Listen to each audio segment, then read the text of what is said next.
simple, it's strong, it has double meanings.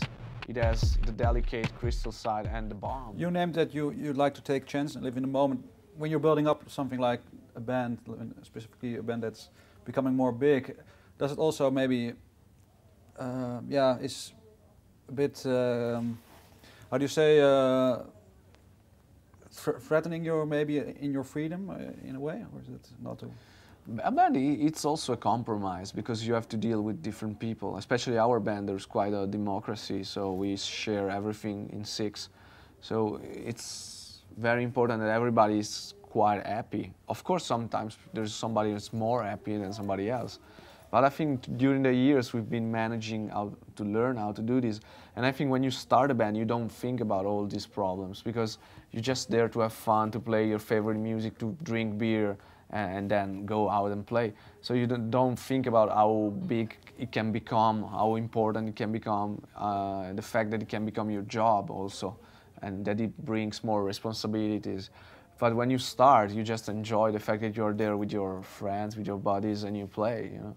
But did you have maybe to make conscious decision within the band together to take a different approach than you maybe at some point did?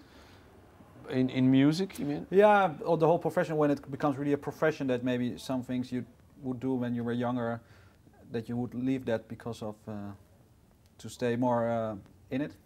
Yeah, I mean, you change, you learn, you do mistakes, and then you learn from the mistakes. But the point is that sometimes we have a lot of meetings which are not about the music, they're just about the taxes that we're gonna pay, or you know, we have to do a lot of meetings for decisions which are not connected with art or with music specifically.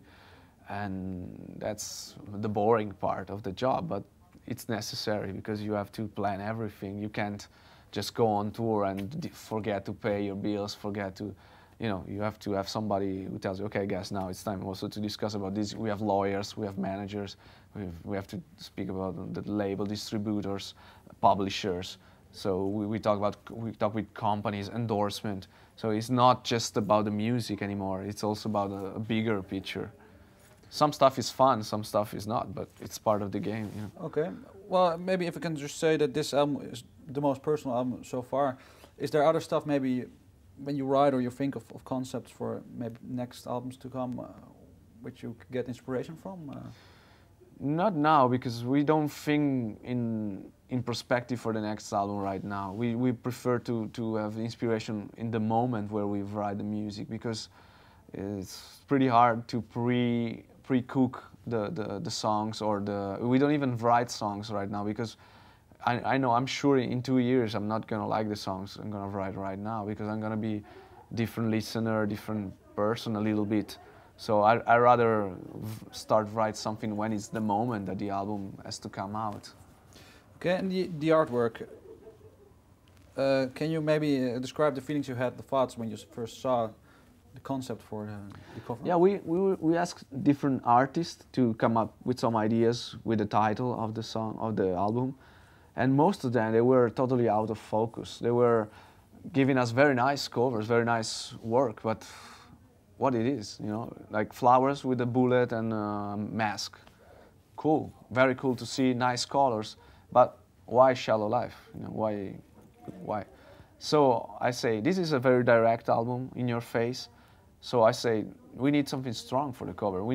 So I tell them, I gave them examples, and they asked me for examples. So I say, okay, take the Nirvana cover, for example, Nevermind, the kid following the dollars, or take the Bronx cover, the vampire fangs with the blood written, with the Bronx written in blood. Simple, strong, and it gives you an idea, right? When you say, oh, there's something about blood, about the vampire, or there's something about money and the way kids are driven in life. So we wanted that kind of cover. We wanted not the same, but the same idea, like the same strand of the image. And this guy from the record label, actually, from the graphic department, he did our DVD cover for the previous DVD, and we loved the job he did. So we said, why don't we ask him to do something? And he came out with this idea of the crystal grenade, which was, we look at it and say, wow, this is exactly what we want. It's simple, it's strong, it has double meanings. It has the delicate crystal side and the bomb.